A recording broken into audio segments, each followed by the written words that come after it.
Все эти ребята учатся в Китае, кто в Шанхае, кто в Пекине, а кто-то в Гуанчжоу. Начать слушать лекции в своих альма-матер они должны были еще в конце лета, но теракт в посольстве КНР спутал им все карты. После случившегося дипломатическое ведомство визы выдавать перестало. Якобы техника во время теракта пришла в негодность.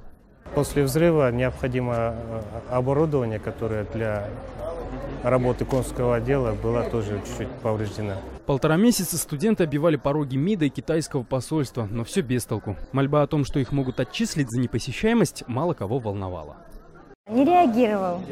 Нас думали, студенты мы, молодые. Но мы на одном месте не оставались. Мы организовали группу и стали действовать. Мы звонили, писали. Я созвонилась с университетом, они мне сказали, что мы тебя лучше бы оставим на следующий год. Но для меня риск был это время.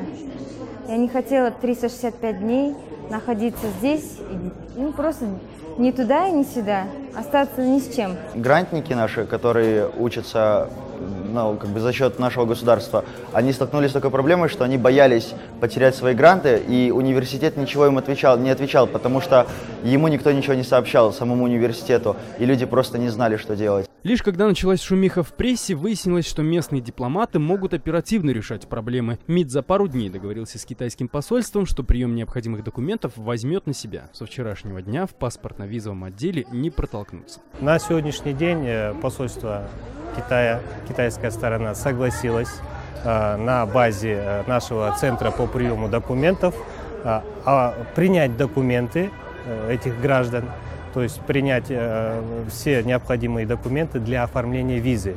Последующая обработка будет уже производиться в самом посольстве. Составили список студентов, которым необходимо выехать, и передали этот список китайской стороне, чтобы они довели до каждого учебного заведения, чтобы их не отчислили, сохранили их места, стипендии, квоты. Работать окна по приему документов будут еще 4 дня. За это время здесь обслужат более 500 студентов. Нам выделили целых 5 окон, обычно в посольстве это 2, то есть чтобы очередь проходила быстрее. На данный момент уже прошло около 200 студентов с 9 утра. Но 4 дней может и не хватить. У МИДа сегодня нет на руках полного списка всех студентов, хотя многие из них живут в регионах и, вероятно, не знают о начавшемся приеме документов. Шавкат Тургаев, Азат Интемаков. В настоящее время Бишкек, Кыргызстан.